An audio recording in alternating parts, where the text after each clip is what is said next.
Hello, and welcome to Thriving on the Spectrum, the podcast dedicated to empowering and supporting young adults with autism on their journey towards a fulfilling life. I'm your host, Arpita Mohan, and together we'll explore invaluable insights, expert advice, and personal stories that shed light on the unique opportunities and challenges young adults with autism encounter. So, if you're a parent, caregiver, friend, or ally, join us as we explore possibilities to help young adults with autism thrive. In today's episode, we will talk about meaningful engagement in the context of young adults with autism. We are joined by Kavitha Krishnamoorthy and Sharada Rajaram, the co-founders and co-directors of the CanBridge Academy based in Chennai, India. Kavitha is a parent of a young adult with autism and is a certified arts-based therapist. Sharada, a special educator, has over 20 years of experience in educating children and young adults with autism. Hi, Kavitha and Sharada. We are so excited to have you again on today's episode. As are we to be back. Yes, it's really nice to be back. Thank Yep, you. it's super refreshing to kind of chat about these different topics and really excited to talk about meaningful engagement, particularly today. So, to get us started, Kavitha, what do we really mean by meaningful engagement? Arpita, I think to understand what we mean by meaningful engagement, we might have to look at the whole question of meaningful to whom. I think the key point here is the activity, is any activity that an autistic young adult is engaged in, is it meaningful to that person, to that individual? Oftentimes, they may be made to do activities which may absolutely have no meaning to them at all. And how do we find out whether it has meaning to them or not? I think it is meaningful to them if they feel connected to it in some way, and they will let us know that they feel connected to it, because you'll just see it in the level of interest that they show, that they are engaging with it, they are happier. I mean, you can see it in their body language. So I think that would be meaningful engagement to me. It's something that it's any activity which makes them feel happy to spend large chunks of time doing. I think that would be meaningful engagement. It would also be, I think, meaningful engagement would also be something which is born out of their own interest. So if they are interested to it and they are connected to it, then it would be meaningful engagement. So, for example, I can illustrate this with an example from CanBridge. So when we began CanBridge in the early days, we would, one of the skill building or one of the areas of interest that we were exploring was cooking. And we would get our students to cut vegetables, which they would take home. And we noticed that, I mean, they would do it as a chore or as a task, but they were not really connected with it. And then we said, why not start making lunch in CanBridge, so that the vegetables that they are cutting is actually being cooked. And because we also saw that a couple of them were really interested in cooking itself. So we started cooking lunch, and that was really something that turned the table, because then they began to see that if I'm cutting vegetables now, these are going to be cooked and I'm going to eat them. So, the connection, or that the activity was purposeful, made it meaningful to them. So, I think that is what we mean when we say meaningful engagement.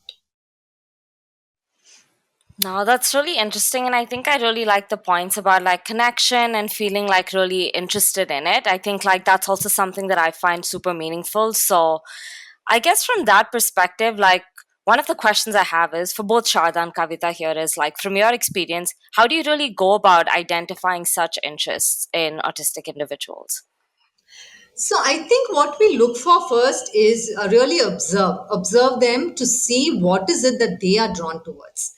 What occupies them? I mean, what are they doing constantly? So it may be, things like you might find an individual who's constantly organizing things, who's like putting things in place. It could be someone who is, for example, constantly tapping.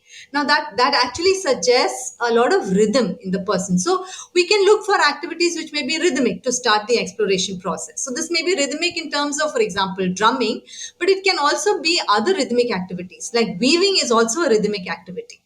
Or if you were to look at in art, if you in visual art, if you were doing, you would look at something like printing or like stamping, which again is rhythmic. So to introduce what is, what will catch their fancy, or to identify their interest, would be looking at how they are, what are they kind of drawn towards.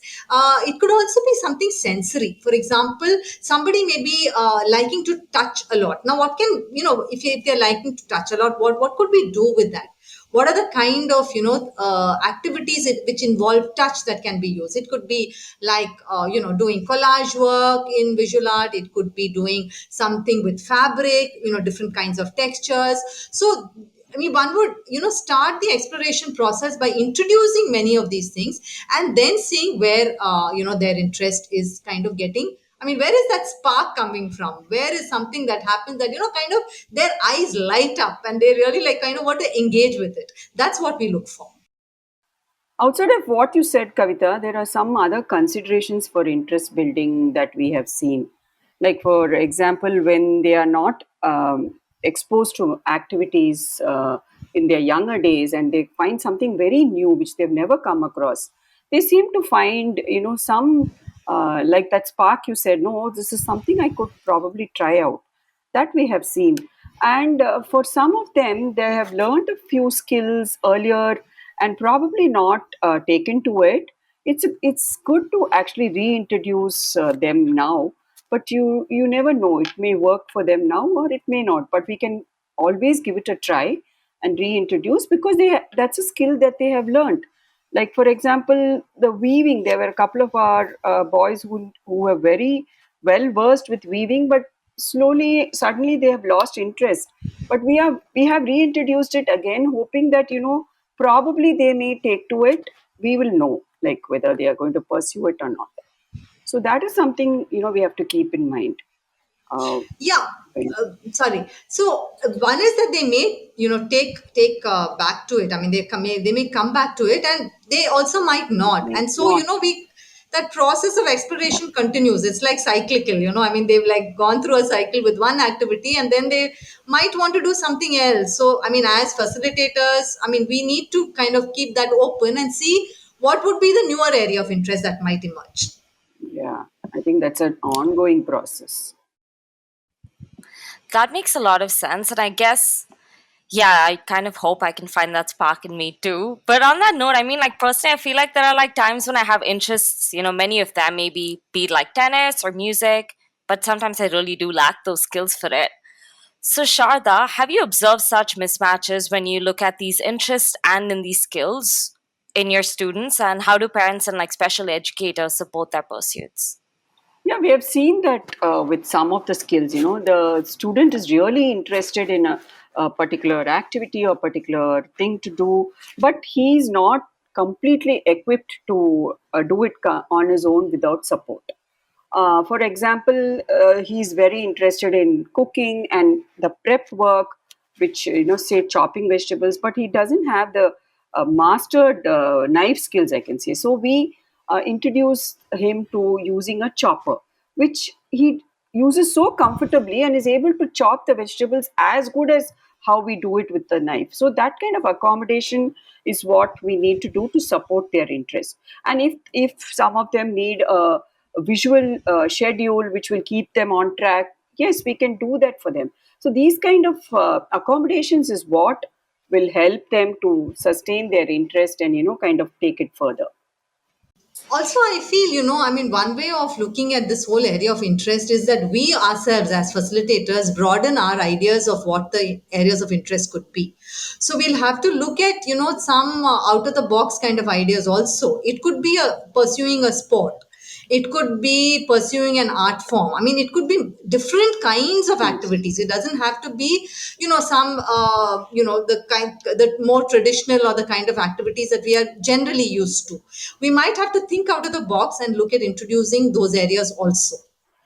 Yeah, that's why I think there is a need for constant exploration, because we don't know, as we were discussing earlier, they lose interest in something. And we have to keep finding things which will add to their repertoire of interest, so that, at some point they're not stuck with, not able to do something with their lives. So this constant exploration has to happen. I know it is a little heavy on the parents and on the educators to constantly keep thinking and exposing them to activities which you may find them interested in. Yeah, it's a completely ongoing thing. That makes sense and is honestly a great segue to my next question too. But before that, I just wanted to like acknowledge the things that you said. I mean, like with like be it like any company too. Like I'm more in the corporate space, so there's that importance of really building that accommodation where people need it, and I think it's important to recognize these wherever you go. So I just want to kind of touch on that because it reminded me of some things that happened both in my university too, where they acknowledge these needs for accommodation based on people's specific requirements. And yeah, I thought that was really great that you highlighted that piece. But yeah, diving a little deeper into this topic about, continuous support and those aspects, I was wondering if this links into my next question too. But what do you do if you do start to notice, that they've lost interest over time or in some cases, lack interest at all? Um, well, Arpita, see, one is like Sharda just said, if you notice that they've lost interest over time, maybe we need to then start the cycle of exploration all over again. So we look at what other new activities can be introduced or whatever new areas can be introduced. The other thing is, sometimes there are phases of pause. I mean, there are phases when they're really not interested or don't want to do anything at all.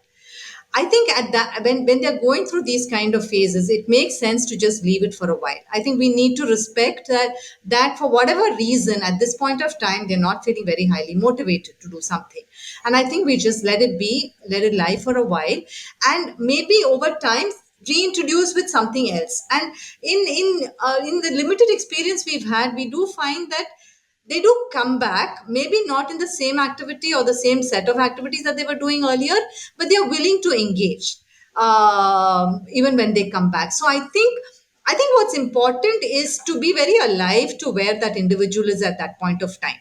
I mean, are they feeling motivated? What are they interested in? Are they anything? Are they bored of what they've been doing? Do they really need something novel to be introduced? I mean, so I think keeping a very close tab, either as a parent or as an educator or a facilitator, I think that is important. And then we need to constantly kind of, get back, observe, think, reintroduce, pull back a bit. I mean, I think that's a kind of little dance that we have to keep doing all the time.